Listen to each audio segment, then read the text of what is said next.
E Grazia lhe dá as boas-vindas. A realidade virtual, RV, como é conhecida pelo público, deu seus primeiros passos com um sistema puramente visual e auditivo. Com o tempo, a RV conseguiu replicar todas as sensações, e os sistemas de imersão completa tornaram-se a norma. A tecnologia rapidamente se tornou indispensável em uma infinidade de setores. Alguns anos depois, nasceu o sistema Avatar, uma tecnologia que fazia uso de corpos avatar, criados a partir de eletrônicos, proteínas especiais e enzimas, para permitir que alguém fizesse trabalhos perigosos ou viajasse pelo mundo do conforto de sua casa por meio da realidade virtual. E, claro, também foi o auge dos jogos de realidade virtual. Mundos de sonho e fantasia foram criados em servidores, limitados apenas pela imaginação humana. As pessoas esperavam ansiosamente pela próxima invenção, pelo próximo salto à frente. Foi então que um conglomerado, vindo de um certo país do primeiro mundo, entrou no cenário dos VRMNs. Eles começaram a recrutar testadores beta para seu morto do mundo todo, criado por uma corporação famosa por seu trabalho na indústria médica e de defesa, e patrocinado pelo governo. O jogo tornou-se instantaneamente famoso no mundo todo. 3 milhões de pessoas se inscreveram, disputando as 10 mil vagas disponíveis para o teste beta. Tão grandioso e fascinante era o mundo recém-revelado, que as pessoas se perguntavam se aquilo não seria, na verdade, uma viagem interdimensional. Os candidatos eram selecionados com base em idade, sexo, caráter, emprego, educação, saúde, antecedentes criminais e outros fatores. E para os 10 mil sortudos, o que os aguardava era um mundo pelo qual estavam salivando, Yggdrasil. Uma terra centrada em torno da imponente árvore do mundo, e 99 de suas mudas sustentavam os continentes com um tamanho combinado equivalente ao da Terra. Um cachorro de pelúcia vestido de smoking apareceu. O testador precisava de um guia para Yggdrasil, então a inteligência artificial criou um. O testador não demonstrou reação, e o guia permaneceu em silêncio até encontrar as palavras certas, selecionadas entre os milhões de respostas possíveis com as quais havia sido programado. Nossa, nossa. Mocinha, você é uma coelha adorável, não é? Ela não disse nada. Quando o sistema Avatar foi estabelecido, o maior problema que ele encontrou foi a desconexão entre a percepção do controlador humano e a do Avatar. Em termos simples, o distúrbio era causado pelas diferenças entre o sexo, o físico, a estrutura óssea, a altura do campo de visão, o comprimento dos membros ou outras características importantes do controlador humano e as do próprio Avatar. Diferenças sutis nos detalhes faciais e na cor do cabelo. No entanto, não eram um problema. Mesmo que seus avatares apresentassem diferenças significativas, nenhum sintoma se manifestaria desde que os usuários mantivessem o tempo de operação curto. O gatilho era o uso constante e prolongado do avatar e, em alguns casos, o usuário começava a apresentar sintomas de rejeição mental, uma vez que os sintomas surgissem, desde que os usuários descansassem por alguns dias sem usar a RV, não sentiriam efeitos duradouros. Mas se continuassem por vários dias, seus psiquismos começariam a se desestabilizar, com alguns usuários relatando náuseas e ansiedade. A primeira solução para esse problema foi reduzir a sensibilidade do avatar. Mas a decisão foi revertida após a enxurrada de reclamações de usuários que se sentiram prejudicados pelo realismo. A solução mais simples, conforme decidido pela indústria de RV e pela associação médica, foi simplesmente alertar os usuários para usar um avatar o mais semelhante possível a si mesmos.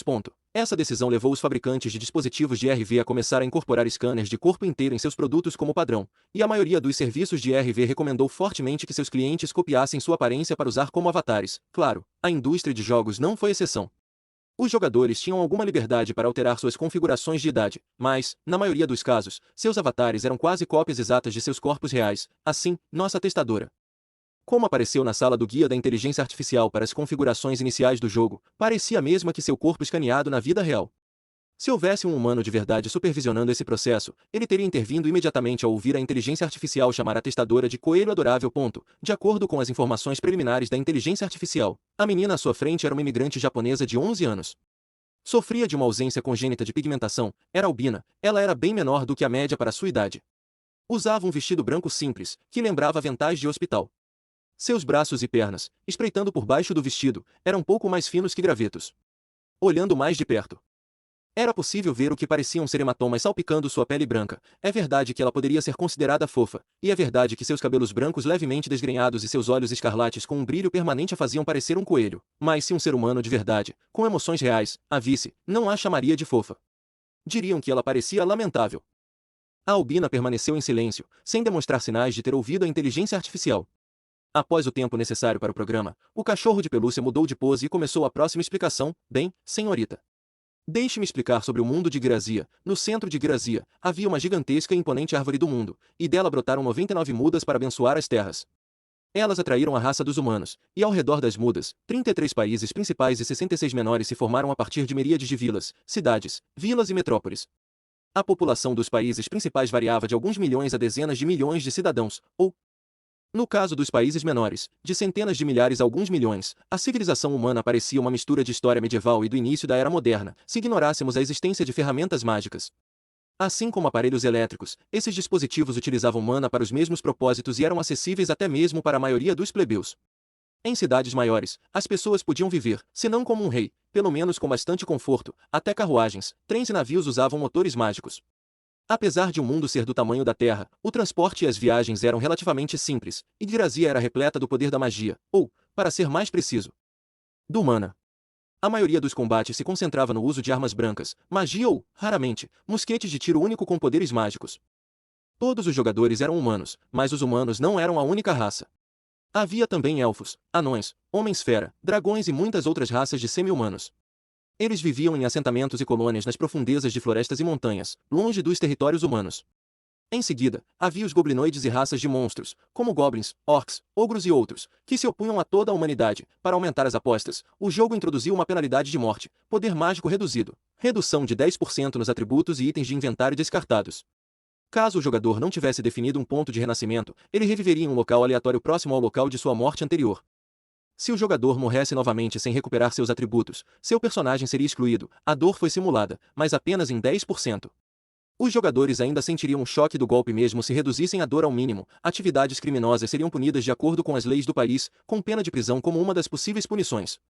Os jogadores poderiam lutar entre si, mas se fossem pegos pela polícia, no caso de assassinato e não de duelo consensual, e recebessem uma pena longa o suficiente, suas contas seriam excluídas. Era permitido interpretar um criminoso, mas se você entrasse na lista de procurados, suas atividades seriam severamente restringidas. A velocidade do tempo no jogo era praticamente a mesma do tempo real. Considerando o tamanho do mundo em si, cada área do jogo tinha seu próprio fuso horário. Você entendeu tudo isso? Pois bem, senhorita, vamos ao nosso próximo assunto. Normalmente, é aqui que os testadores beta começam a criar seus personagens, mas como você é uma das testadoras alfa secretas, você escolherá sua raça. De acordo com seu contrato, após o término do período de testes, você deverá manter sigilo e suas despesas de subsistência pelos próximos 10 anos serão integralmente cobertas. A inteligência artificial guia concluiu seu discurso. A garota branca sentiu apenas um pouco, testadores alfa secretos. 100 órfãos, reunidos em segredo para servirem como cobaias, publicamente. O objetivo deste experimento era coletar dados para implementar PVP entre jogadores humanos e jogadores monstros. Supostamente, ele examinava a psique de um usuário quando este usava um corpo inteiramente não humano, bem como o estresse mental e físico do uso constante e prolongado de RV com o corpo do usuário em sono profundo. Mas havia outro motivo secreto para este experimento. Uso militar. Os testadores alfa receberam avatares não humanos com a sensibilidade definida tão alta quanto a tecnologia permitia e foram forçados a permanecer conectados por meio ano. Suas opções de raça são as seguintes: goblinoides. Exemplos desse tipo seriam goblins e kobolds. Além disso, você pode escolher entre tipo besta, tipo dragão, tipo planta, mas eu recomendo demônio. A garota branca falou pela primeira vez, como o protocolo de fala da inteligência artificial iniciou um novo diálogo. Entendo. Você escolheria a raça demoníaca, então? Não recomendo usar um avatar do tipo corpo espiritual, mas se essa for a sua escolha. Pois bem, por favor, vá até a porta ali. Também começaremos a instalar o pacote de idiomas comuns do mundo no caminho, então, por favor, mantenha calma. Quando a menina deu um leve aceno de cabeça e caminhou. A inteligência artificial executou sua ação programada final. Então, desejo-lhe uma vida maravilhosa em Yggdrasil. Ah, quase me esqueci de uma última coisa. Por favor, diga-me seu nome, gritou para a garota ainda sem nome, mas ela continuou andando. Não preciso de uma, ela murmurou. Seus passos finais a colocaram em um caminho de luz que a leva ao mundo do novo rumor. Yggdrasil. Suspirei de alívio. Finalmente consegui entrar no jogo. Essa coisa de experimento era suspeita, admito, mas ainda assim as condições de vida seriam melhores em comparação com o meu antigo orfanato. A aura de luz que me cobria desapareceu. Meu corpo, antes humano, foi convertido no avatar de demônio que escolhi. Brilhante, brilhante demais. Minha cabeça doía com a visão de 360 graus que eu tinha agora. Eu estava enxergando com todas as partes do meu corpo, em vez de apenas com os olhos. Eu entendi a explicação, mas vivenciá-la eu mesma foi bastante intenso. Quanto mais a simulação se aproximava da realidade, pior se tornava a sensação de desconexão. Aparentemente, há poucos anos, a síndrome nem existia. Não é de surpreender, considerando que, na época, a RV não conseguia simular cheiros e os sistemas usavam apenas vibração para simular o tato. A corporação disse que queria implementar PVP entre jogadores humanos e monstros. Mas se processar apenas informações visuais fosse tão ruim assim, tenho quase certeza de que isso não vai acontecer tão cedo. Bem, quer dizer, acho que é por isso que eles precisavam de testadores, o que me lembrou que disseram que os testadores alfa secretos teriam a sensibilidade à dor e os sentidos aguçados, mas eu esperava que usassem meus dados físicos para ajustar os detalhes. O problema era se fariam isso antes do término da coleta de dados ou não. Eu provavelmente não deveria ter muitas esperanças aqui, então, meio ano. Meio ano assim, sem descanso nenhum. Imaginei que era por isso que a inteligência artificial disse que essa corrida não era recomendada. Mesmo assim, quando me perguntaram o que eu queria ser, essa foi a única opção que me veio à mente. Minha visão se contorceu e se inverteu, como se eu estivesse vendo através de um caleidoscópio dentro de um redemoinho em movimento. Sem conseguir nem fechar os olhos, decidi ficar parado por algo em torno de 1 hora. Finalmente, a sensação diminuiu a um nível que consigo suportar. Talvez meu cérebro finalmente tenha conseguido processar todas essas informações visuais. Urg. Eu estava com vontade de vomitar. Minha cabeça ainda girava de tontura e náusea, mas eu não podia desistir ali. Eles não permitiriam que os testadores alfa secretos desistissem ali, mesmo assim, o resto valeu a pena. Finalmente pude olhar ao redor. E até eu, uma garota que normalmente mantinha as emoções sob controle, fiquei impressionada com o que vi. Eu tinha ouvido dizer que hoje em dia não se consegue distinguir jogos de realidade virtual da vida real. Mas aquilo estava muito além do que eu esperava. Uma brisa leve, folhas farfalhando, sombras e raios de sol salpicados dançando no chão, o vento trazendo o cheiro da grama, da terra e da água. Tudo isso eu senti, era uma floresta. Ao meu redor, árvores, árvores e mais árvores. Nenhum sinal de civilização em lugar nenhum. Nada aqui, não, espera. Eu era um monstro agora. Tinha a sensação de que coisas ruins aconteceriam se eu chegasse perto de uma vila humana. Se este mundo fosse tão realista quanto me explicaram, humanos e monstros seriam inimigos, mas eu tinha coisas mais importantes com que me preocupar. No momento em que entendi o que estava ao meu redor, finalmente. Também entendi quem eu era, uma gosma branca? Não do tipo saltitante e elástico, mas uma gosma gotejante e pegajosa, feita de um líquido espesso. Parecia que alguém tinha misturado uma massa aquosa ou oblque e jogado tudo no chão. Como isso funciona? Eu conseguia me mover? Eu estava com uma lacuna na mecânica de locomoção deste corpo. Levei alguns instantes para perceber que havia um pequeno pedaço de cristal, do tamanho de uma moeda, no chão, perto de mim. O que era aquilo? Enquanto eu imaginava esticar meus braços, um pedaço de lodo voou e se enrolou no cristal. Ah, certo. Não pense em se mexer. Apenas faça, ao mesmo tempo, não parecia que eu estava movendo os braços, mas sim que algo saía do meu ombro. Era terrivelmente desconfortável, enfim, o cristal. O que era? Esta esfera perfeita não poderia ter se formado naturalmente. Ah, certo, realidade virtual. Isso significava que deveria ser algum tipo de objeto, cristal de identificação, 98-99. Esta bola de cristal permite que você identifique seu próprio poder e outros itens do jogo. Este é um item bônus para jogadores iniciantes. É possível comprar um item semelhante em cidades grandes. Mas ele só pode ser usado 10 vezes. Olhar para o cristal permite saber a força geral do alvo. Talvez seja possível aprender a identificar sem um cristal faça o seu melhor. Um item de identificação. Só pensei no que aquilo poderia ser, e uma mensagem surgiu na minha mente. Que número era esse?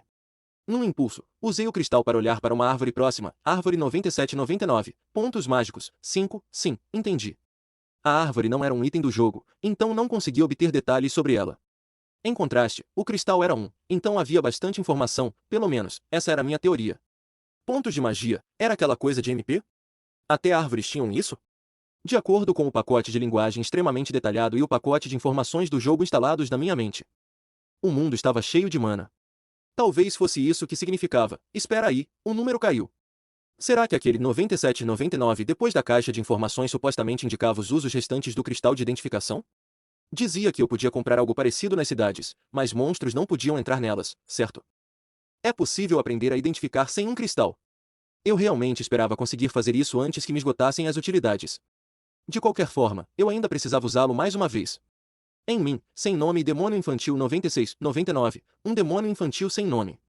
Uma forma de vida espiritual extremamente frágil. Pontos mágicos, 20-20, poder de combate total, 21-21, habilidade única, Herol, então acho que eu era bem fraco?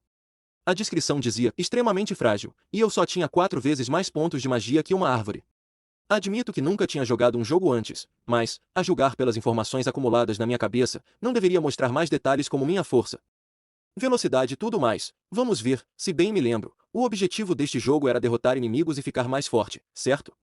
Quem é o inimigo? Serão oponentes fáceis o suficiente para mim? Aliás, como eu luto? Espera, e mais importante, eu consigo me mover, imaginei que estava seguindo em frente. Funcionou, mas Ergin, que enjoo, deixando isso de lado, fiquei curioso sobre essa coisa da habilidade única. Parecia bem legal. Comecei a me perguntar sobre os detalhes da habilidade e imediatamente apareceu um texto. Habilidade única. Relançar 95-99. Consome poder mágico. Se ativado após uma falha no teste de perícia, você repetirá o resultado. Quanto mais grave a falha, maior será o poder mágico necessário. Habilidade bônus. O uso desta habilidade é limitado a testadores secretos. Eu posso usar isso, certo? Dizia que a habilidade era um bônus, mas eu tinha quase certeza de que eles estavam apenas testando para ver se usá-la afetava a mente do usuário ou não. Além disso, a habilidade em si não era exatamente surpreendente. Eu sabia porque eu tenho. Comecei a me mover. Toda vez que tentava ir a algum lugar, era como ser empurrado de um penhasco com os olhos vendados. Depois de um tempo, percebi que o ambiente ao meu redor estava escuro, meio-dia e provavelmente nem me movi mais do que 3 metros. A náusea que me assaltava constantemente era a interpretação do meu cérebro da sensação de desconexão causada pelo meu corpo extremamente desumano. Não havia nada de errado com o meu corpo, que estava em sono profundo. Estava tudo na mente, então eu só conseguia me esforçar para superar aquilo. Fiquei me perguntando se os outros testadores alfa secretos teriam que passar pela mesma coisa. Não tive a chance de ter uma conversa decente com eles. E acho que nunca terei. 100 de nós, espalhados por todo este mundo enorme. A possibilidade de nos encontrarmos era infinitesimal. Um problema maior aqui era encontrar os 10.000 testadores beta. Eu não conseguia falar naquele momento, então era provável que eu fosse morto na hora se encontrasse um deles.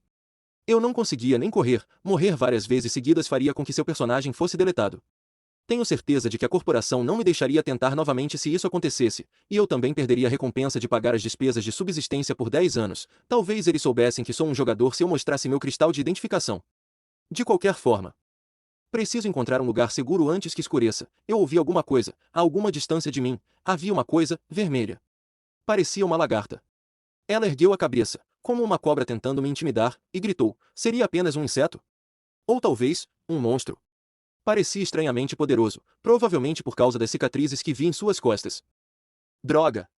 A lagarta vermelha cuspiu alguma coisa em mim. Eca, tentei me esquivar, tentei ser a palavra-chave. O próprio movimento me deu vontade de vomitar. Em seguida, veio o calor escaldante e a dor, tanto quanto este corpo conseguia reconhecer dor, pelo menos, mas a dor não era o pior. Não, era a sensação perturbadora do meu corpo se erodindo aos poucos. A sensação me assustou tanto que usei o cristal de identificação sem querer, sem nome 94-99, pontos mágicos, 18-20, poder de combate total, 20-21, meu poder mágico diminuiu. Meu poder de combate também, as formas de vida espirituais tinham magia em seus corpos? E meu poder de combate estava ligado à minha magia. Tentei correr mesmo com minha mente se debatendo em confusão, e a lagarta me perseguiu. Como éramos lentos, nós dois. Eu escorreu, ela rastejou. Mesmo assim, ela ainda era mais rápida do que eu, mesmo que só um pouco. Vamos ver o quão forte foi. Lagarta vermelha, 93-99. Pontos de magia, 22-25 pontos de vida, 30-30. Poder de combate total, 27. Droga, era mais forte que eu. Como dizia a descrição do item, a identificação só mostrava a força geral. Ele gritou. Mais uma vez, o projétil ácido espirrou em mim. Quente, quente, quente, sem nome 92-99, pontos mágicos, 16-20, poder de combate total, 19-21, lagarta vermelha 91-99, pontos de magia, 18-25 pontos de vida, 30-30. Poder de combate total, 27, meu poder caiu de novo, mas o da lagarta não. Essa deve ser a diferença entre formas de vida espirituais e monstros normais. Além disso, eu usava o cristal com muita frequência. Ele tinha usos limitados. Droga, merda, me pegou. Está me mordendo. Ai, ai. Parecia que minha própria existência estava sendo arrancada. Certo, minha habilidade única, repetir, a lagarta tentou me morder novamente, mas no momento em que suas presas estavam prestes a me perfurar, elas atingiram apenas o ar. Eu me livrei daquele ataque, mas foi só isso, sem nome 90-99, pontos mágicos, 6-20, poder de combate total, 12-21, porra, porra, porra. Perdi um monte de magia. Essa habilidade era cara demais, meu Deus, isso está me comendo. Ai, ai, ai, eu morri. Quando fiquei sem pontos de magia, meu corpo espiritual desapareceu. Renasci mais tarde, em algum lugar numa floresta. Minha primeira batalha foi uma derrota. Mas, sem nome 89-99, pontos mágicos, 1/10 e 10 poder de combate total, 5-11 a pena de morte não deveria ser uma redução de apenas 10% nas estatísticas.